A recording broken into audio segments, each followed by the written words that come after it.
সকলকে রাধে রাধে। এটি শ্রীকৃষ্ণের নিজের কথা, মন দিয়ে শুনবেন। দুঃখ শুরু হয়েছিল আমার জন্মের আগে থেকেই আমার মৃত্যু অপেক্ষায় ছিল। আমার জন্ম হয়েছিল জেলে, বাবা মায়ের মুখ আমি দেখতে পাইনি। হ্যাঁ, মা দেবকী কাঁদছিলেন, আর উপহার হিসাবে আমি শুধু বিচ্ছেদ পেয়েছিলাম। মা যশোদার থেকে ভালোবাসা পেয়েছি, কিন্তু আমার জন্মদাতা পিতামাতা অসহায় ছিলেন। চোখের সামনে আমার 6 ভাইকে মেরে ফেলা হয়েছিল, মায়ের চোখে তখন শুধু জল ছিল। যদিও আমি স্বয়ং ভগবান ছিলাম, কিন্তু এই খেলাটি বড়ই অদ্ভুত ছিল। আমার কাছে আমার পিতামাতাই দেবতা ছিলেন, আর তারা দুজনেই জেলে বন্দী ছিলেন। জন্ম থেকেই আমি শুধু দায়িত্ব বা কর্তব্য পেয়েছি। আমার শৈশব কেটেছে চরম সংঘর্ষে।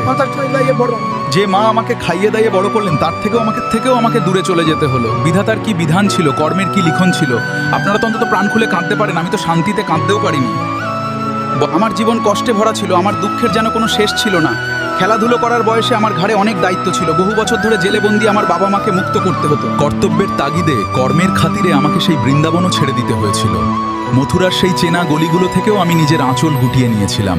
বৃন্দাবন ছাড়ার সাথে সাথে আমার ভাগ্য যেন আমার উপর রুষ্ট হয়ে গিয়েছিল। আমি বাঁশিও ত্যাগ করে দিয়েছিলাম, সবকিছু ছেড়ে ছুড়ে দূরে চলে গিয়েছিলাম। সুদর্শন চক্র ধারণ করার পর আমি আমার সুরই ভুলে গেলাম। ধর্ম বাঁচানোর খাতিরে এবার আমি হস্তিনাপুরের দিকে রওনা হলাম।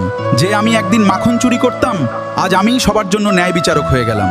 যে সময়ের চাকা বড়ই অদ্ভুত ছিল, আমি সবকিছু জিতেও যেন হেরে গেলাম। যে ধর্মকে বাঁচালো, এই দুনিয়া তাকেই ছলনাকারী বলে আখ্যা দিল।